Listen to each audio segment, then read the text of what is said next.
Bay,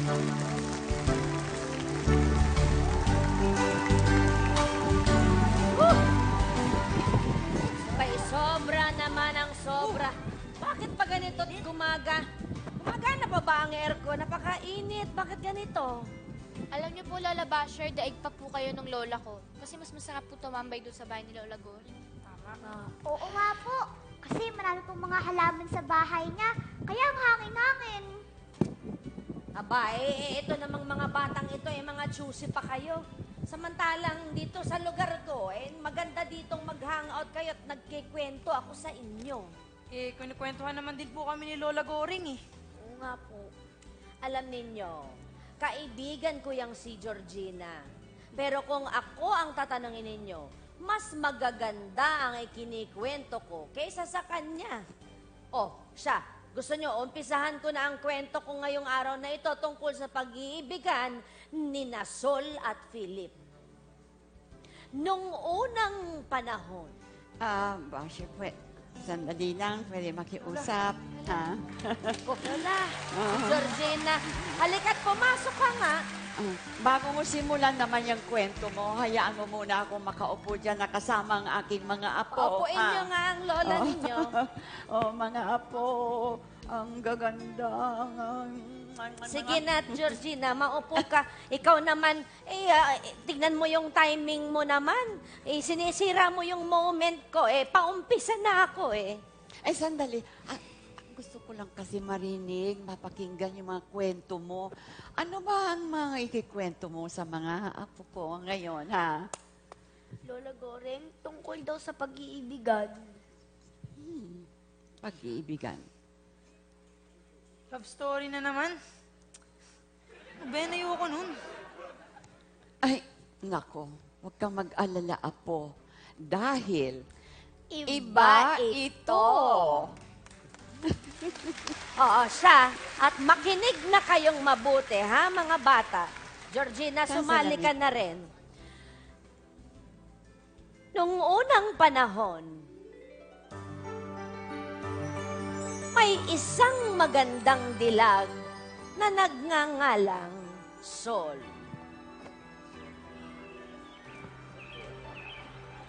Isa siyang masayahing bata. Isang ngiti lamang niya ay kayang tunawin ang mga malalamig na puso. Ngunit dahil sa isang sumpa, pinagbabawalan siya ng kanyang ama na si Haring Langit na lumabas sa kubo at tumapak sa lupa.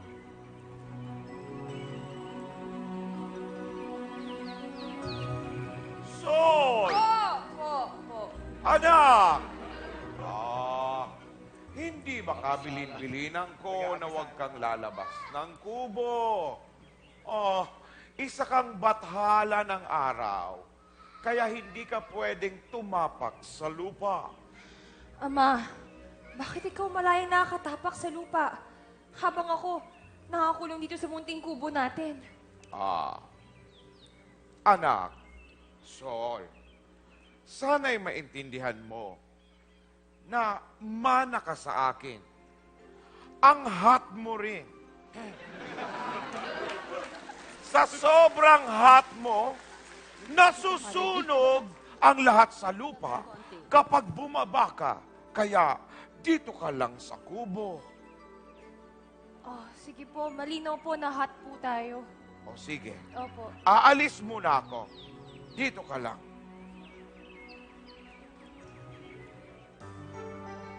Habang wala si Haring Langit, may isang binatang napadaan malapit sa kubo ni Sol. Si Philip. Napakalayo ng aking nilakad. Ako tuloy na uhaw na. Buti na lang may kubo dito, maaari ako makahingi ng tubig. Tao po? May tao po ba dito? Anong kailangan mo? Abisala, magandang binibini. Abisado? Napakagandang araw na ito para sa iyo. Magandang binibini, ako nga pala si Philip at ikaw si... Si Sol. Ako si Sol. Napakagandang ng iyong ngalan, Sol. Sol, maaari ba akong makainom ng tubig? Pasensya ka na. Pero wala akong tubig dito sa aming munting kubo. Kung hindi mo may bibigay sa akin ng tubig, maaari mo bang ibigay sa akin ang iyong puso? Pwede naman. Hindi, ang Ay, hindi, ibig- hindi, mali pala. Ang ibig ko sabihin, Sol, maaari ba akong makisilong sa iyong kubo? Pwede naman. Pero hindi ka pwedeng pumasok sa munting kubo ko. Kung gayon ay, samahan mo na lang ako dito sa labas. Naku, pasensya ka na talaga, Ginoo, pero lalong hindi ako pwedeng lumabas. Hindi ko pwede suwayin ng utos ng aking ama. Ganon. Kung gayon ay, tunay ka nakakaawa, Sol. Sapagkat hindi mo nagagawa ang mga bagay na ito. Tumakbo, magpagulong-gulong, Ay, gawin ang mga bagay na yan. Hindi mo kayang gawin yon. Ngunit kung nandito ka, maaari mong gawin yon. Halika, sumama ka na. Gawin mo mga bagay na ginawa ko. Halika, Sol, huwag ka na mahiya. At dahil sa panunuyo ni Philip kay Sol, lumabas ang dalaga mula sa kanyang tirahan. uy, kaya ko rin yung ginagawa mo. Kaya mo rin yun? Oo! Ito ba mo. yun? Oo! Ang pangalawa kong ginawa. Oo! Oo! Sabi sa'yo, kaya ko eh. Ang ikatlong ginawa ko, Ay, gawin mo rin yun. mas kaya ko yan. Wait lang. Napakausay mo, Sol. Hindi ka lang basta maganda, napakausay mo rin. Sol, ang mga ginawa Paano? ni O, sige Philip. pa, go. At siya ay natuwa. Pero dahil ni isang bathala ng araw si Sol, umiinit ang panahon sa lupa. Simula nang tumapak siya dito. Ang hindi niya alam ay pabalik na si Haring Langit. Hindi mo kaya gawin ang mga ginagawa ko, Ang Sol. hirap na ba? Sol! Po! Anong ginagawa mo dito sa lupa? Hindi ba binili na kitang huwag kang lalabas ng kubo? Ama, pasensya na po si Philip kasi... Huwag mo siyang idamay! Dahil sa paglabag mo sa aking utos, ililipat kita doon sa taas, sa ating penthouse! May penthouse po tayo? Meron! Meron? Doon ka na! Simula ngayon, doon ka na forever! At hindi na kayo pwedeng magkita ng Philip na yan dito sa lupa dahil you are grounded! Ama, Hindi! wag! Sol, hindi Halika maaari. na! Hindi mo ako Halika na! maaaring iwan dito, Sol. Halika na! Sol! Sol! Tara na! Sol! Tara! Sol! The end. Nakita ninyo? The end. Diyan nagtatapos ang alamat ng salitang grounded ng mga magulang. Ayoko nun. Kukuyantiin ka? Anong kuryente? Ang ibig sabihin ng grounded na yun, yung hindi ka pwedeng lumabas ng bahay. Tama, Iha. Sandali, teka. Parang hindi yata yung tama yung ending dyan sa kwento mo, ha? Abay, ano ka ba naman, Georgina? Ni-revise ko lamang ang storya para akma sa mga bata ngayon. Kasi ang moral of the story is huwag maging pasaway sa mga magulang. Kung bawal, ay bawal. Pero hindi pa rin tama yung takbo ng storya mo. Parang mas tama yung akin ang bersyon. Sandali lang. Bubuksan ko itong aking libro. Babasahin ko kung ano talaga. Ha? Eh, bakit po, Lola? Ano po ba yung totoong ending nun? Ganito kasi yung totoong ending noon. Makinig kayo, ha? At i-rewind natin yung kwento.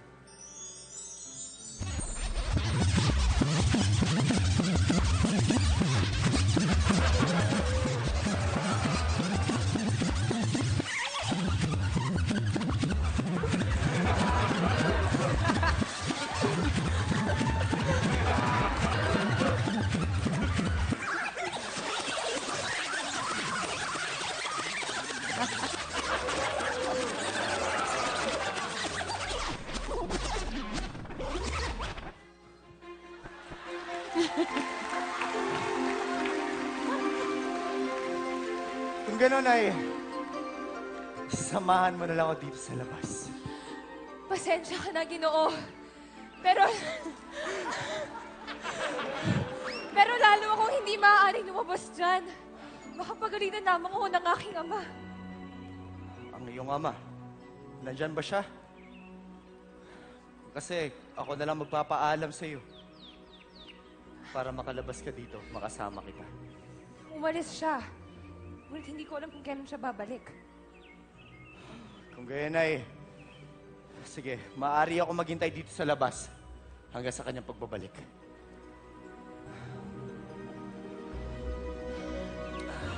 Ang gwapo naman niya. Nais ko siyang samahan dyan, pero hindi ko kasi pwedeng suhuin yung bilin ng tatay ko eh. Naghintay si Philip sa tapat ng kubo hanggang walang magawa si Saul. Ngunit lumipas ang ilang araw at hindi pa rin nakakabalik si Haring Langit. Napagod sa paghihintay itong si Philip kaya nakatulog ito.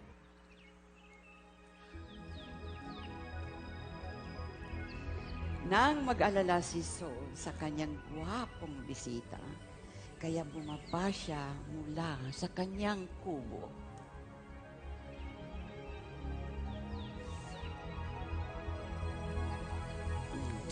Gwapo. Uy, baby. Ano yung narinig ko? Wala, gising ka na. Gwapo. Sol, abisale Eshma.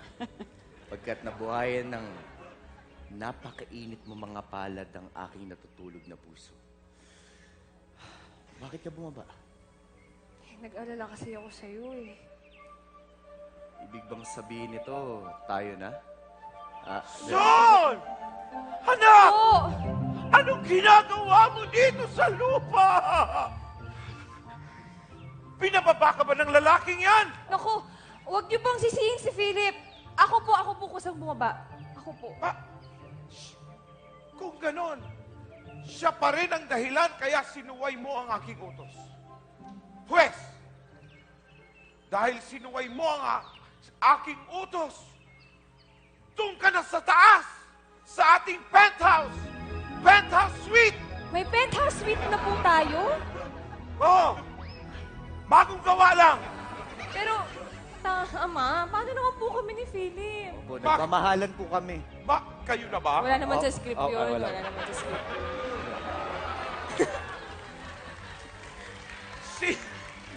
Sinabi ko naman sa inyo na bawal pa kayong magsama. Bawal kayong magsama.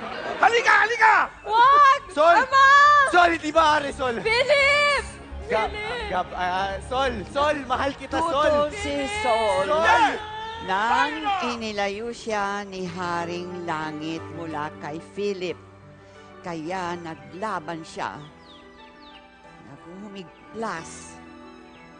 Nagwawala. Umiiyak na may halong tawa. Nagwalling siya.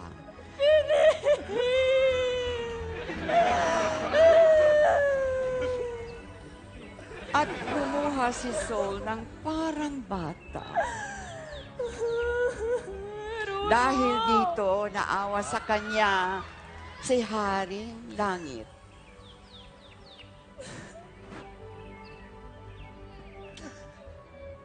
Hindi ko matiis na makitang malungkot ka, aking anak.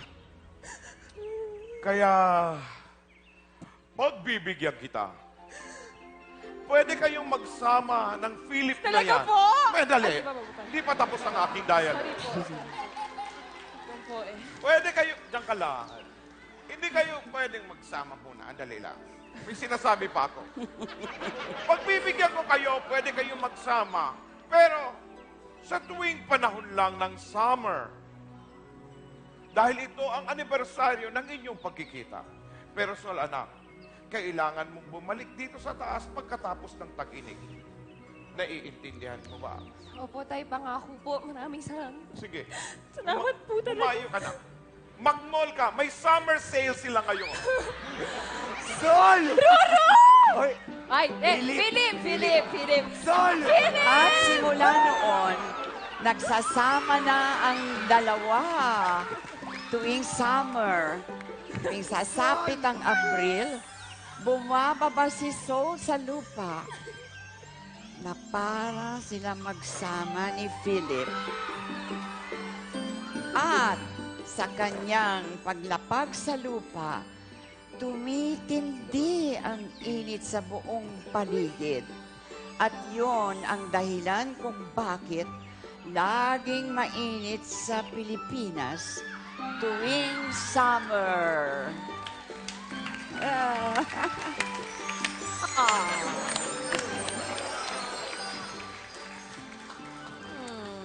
Lola Goring, so, ibig sabihin po ba yung init na naranasan namin sa Pilipinas ay gayang sa init ng pagmamahalan ni Solat Philip? Tambak! Ako, gigil na dyan sa Sol na yan eh. Kaya the moral of the story, sa mga magsusyota dyan, pwede maghiwa-hiwalay muna kayo ni Sol at ni... Para kayong si Sol at si Philip eh. Hindi na ninyo napapansin na nakaka-apekto kayo sa mga tao sa paligid ninyo. Kaya tigil-tigilan ninyo ang kapipidiay ninyo. Ay nako, wag kang mag-hysterical dyan. Dahan-dahan ka lang na masyado ka namang naapektuhan. Hindi naman, Georgina, eh, ikaw, di ba nung araw, ikaw nga ang ligawin sa atin kahit nung panahon pa ng Buddha Bill. Hindi nga ako Lola maligaw-ligaw. Basher, daig kayo ng lola ko. Kasi hindi niya kayo kasing bitter eh. Oo nga po, Lola Basher. Kaya makinig na lang din po kayo sa mga kwento ni Lola Goring. Tuwing linggo po yun. 7:30 po ng gabi dito lang sa GMA. Ngayong April 30 na. Para hindi po kayo bad vibes palagi. Tama. Grabe kayo mag-plugging mga bata kayo, no? Tuwing kailan yan? Ay nako, ang mabuti pa siguro, medyo nagugutom na tayo, hindi ba? Magmerienda muna tayo. Marami Nako, akong sige. dalang Sige. pagkain. Tama-tama, magmerienda tayo. Sige, halika kayo. Tayo na. Doon tayo